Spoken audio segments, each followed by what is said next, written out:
गोकर्णेश्वर नगरपालिका वडा नम्बर 4 मा औद्योगिक शान्ति नेपालद्वारा आयोजित 2022 साल वैशाख 19 गतेदेखि जेठ 3 गतेसम्म गोकर्णेश्वर दोस्रो महोत्सव सञ्चालन भइरहेको छ।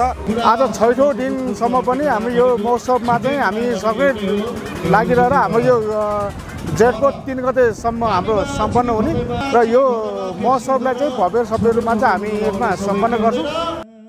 गोकर्णेश्वर नगरपालिका क्षेत्रमा आयोजना भइरहेको गोकर्णेश्वर महोत्सवले यस क्षेत्रलाई सांस्कृतिक, सामाजिक र आर्थिक दृष्टिकोणले नयाँ उचाइमा पुर्याइरहेको छ।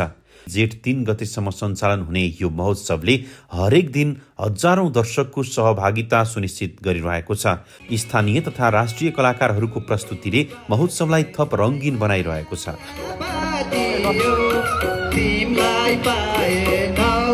प्रत्येक दिन विभिन्न चर्चित नेपाली गायक, सङ्गीतकार, नृत्य समूह तथा हास्य कलाकारहरूको विशेष प्रस्तुति रहने कार्यक्रमले दर्शकलाई साँझपख रमाइलो अनुभूति गराइरहेको छ। यसैगरी युवा पुस्ताको उत्साहलाई लक्षित गर्दै आयोजित नृत्य प्रतियोगिताले स्थानीय प्रतिभाहरूको प्रदर्शनको उत्कृष्ट मञ्च प्रदान गरेको छ।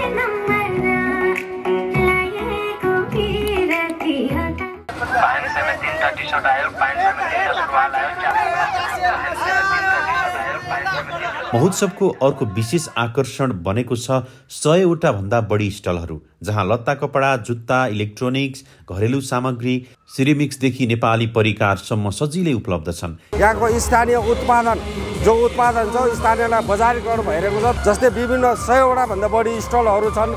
मनोरञ्जनका सामानहरू छन् जो बच्चाहरूको लागि एउटा खेल्नको लागि, र यहाँ एउटा स्टलले चाहिँ स्थानीय एउटा व्यापारी दाजुभाइ दिदीबहिनीहरू पनि आएर चाहिँ यहाँ व्यापार आफ्नो आर्थिक अवस्था सुदृढ गर्नुको लागि व्यापार गरिरहनु भएको छ भने स्थानीय उत्पादित विभिन्न धेरै स्थानीय उत्पादनहरूलाई चाहिँ यहाँ चाहिँ आफ्नो स्टलमा राखेर बिक्री वितरण गर्नुभएको छ।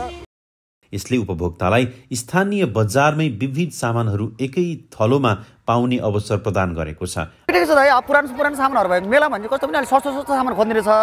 अब हाम्रो चाहिँ यो सबै फेन्सी आइटमहरू सबै नयाँ होलसेल गर्ने हो। अब मेरो चाहिँ आफ्नै कारखाना पनि छ। अनि त्यही भएर चाहिँ मेलामा चाहिँ अब व्यापारीहरू पनि भेटिन्छ, उनीहरूले आफ्नो सामान पनि उठाउँछ। अब आफ्नो छुट्टै अर्को मार्केटिङ पनि भयो। अब यहाँ पनि मान्छेलाई चाहिँ तपाईँलाई बाहिर 2200-2000मा किनिरहेको जुत्ता चाहिँ मैले 1350मा 1200मा होलसेलै दिन्छु कि। जस्तै तपाईँ व्यापारी हुनुभयो, अब मैले चाहिँ तपाईँलाई होलसेल प्राइसमा मान्छेहरूलाई खुद्रा बेचिरहेको छु। ठिकै छ, नराम्रो छैन मेरो। अस्ति 2-3 दिन चाहिँ पानीले अलिकति डिस्टर्ब गर, हिजो अस्तिको दिनबाट राम्रो छ, ठिक छ। पहिला पनि आउनु भएको थियो तपाईँ? म आएको थिइनँ, तर सबै अरूले भन्नुहुन्थ्यो राम्रो हुन्छ भनेर चाहिँ सुनेको चाहिँ थिएँ, त्यही भएर यसपालि चाहिँ आएको हो। हामी पनि पहिलोचोटि आएको हौँ यसरी होइन। अब हेर्नुपर्छ, पानी नपरे चाहिँ हुन्थ्यो, अब हेरौँ यो पटक होइन। अनि अब फाइदा हो भने त हामी मेलै जाने नि व्यापार गर्न त। ठिकै चलिरहेको छ, भिडभाड राम्रो छ। अस्ति एकचोटि चलेन, अनि हिजो अस्ति भिड भइरहेको छ। पहिला आएको थिएँ, पहिला एउटा लिएको थियो, अहिले 2टा लिएछु। राम्रो व्यापार छ, दोस्रो पटक हो, 2टा पसल लिएछु, राम्रो चलिरहेको छ। आउनुहोस्, घुम्नुहोस्, फिर्नुहोस्, सस्तो बजार हो। विशेष गरी खाद्य स्टलहरूमा बिहानैदेखि साँझसम्म चहल पहल रहन्छ। स्थानीय परिकार, मोमो, चटपट, सेकुवा तथा आधुनिक फास्ट फुडले स्वाद प्रेमीहरूलाई लोभ्याइरहेका छन्। व्यापारहरू त मौसमले गर्दा त्यति हुँदैन, 2 दिन भयो ठिकै भइरहेछ। बेलुका कहिले 8 बजे 8:30 बजेसम्म हुन्छ। ठाउँ त रमाइलो नै छ, पहाड छ वरिपरि, बिचमा ठिकै छ। महोत्सवमा बालबालिकादेखि वृद्धसम्मका लागि केही न केही आकर्षण अवश्य रहेको छ। झुला, बस राइड, ट्रेन राइड, ट्रेम्पोलिन जस्ता रमाइला गतिविधिहरूले बालबालिकालाई रमाइलो गराइरहेका छन् भने अभिभावकहरूले पनि शान्त र व्यवस्थित वातावरणमा परिवारसँग रमाउने अवसर पाएका छन्। महोत्सव धेरै रमाइलो भएको छ, राम्रो भएको छ। सामानहरू नि राम्रो छ, सस्तोमा छ। ठिकै छ, रमाइलो छ, रमाइलो लागिरहेछ मलाई। महोत्सवले स्थानीय व्यवसायी, स्टार्टअप र महिला उद्यमीहरूलाई आफ्ना उत्पादन र सेवाहरू प्रस्तुत गर्ने महत्त्वपूर्ण मञ्च दिएको छ। यसले स्थानीय आर्थिक गतिविधिमा समेत सकारात्मक प्रभाव पार्ने देखिएको छ। व्यापार एकदम ठिक छ त। यहाँ हामीलाई मार्केटभन्दा धेरै सस्तो माल बेचिरहेको छ यहाँ होइन। ठिकै छ, हाम्रो ग्राहकहरूले एकदम चित्त बुझाएर लगिरहनु भएको छ यहाँबाट। गोकर्णेश्वर महोत्सवको मूल उद्देश्य सांस्कृतिक संरक्षण, सामाजिक एकता र स्थानीय आर्थिक विकासमा योगदान पुर्याउनु रहेको छ।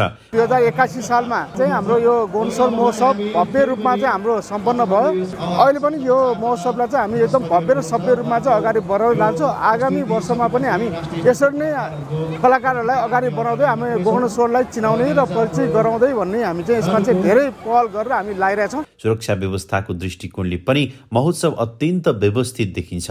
सुरक्षा निकाय स्वयंसेवक दिनरात खटिरहेका छन्। त्यसैले महोत्सवलाई सम्पूर्ण परिवार सहित सुरक्षित रूपमा रमाउने उपयुक्त अवसरका रूपमा हेरिएको छ। यसरी गोकर्णेश्वर महोत्सव केवल मनोरञ्जन मात्र नभई स्थानीय संस्कृतिको प्रवर्धन र आर्थिक गतिशीलताको वाहक बन्दै गएको छ। यस्तो खालका कार्यक्रमहरूले स्थानीय तहमा पर्यटन प्रवर्धन गर्ने तथा समुदायमा आपसी सहकार्य र सद्भाव बढाउने अपेक्षा गरिएको छ।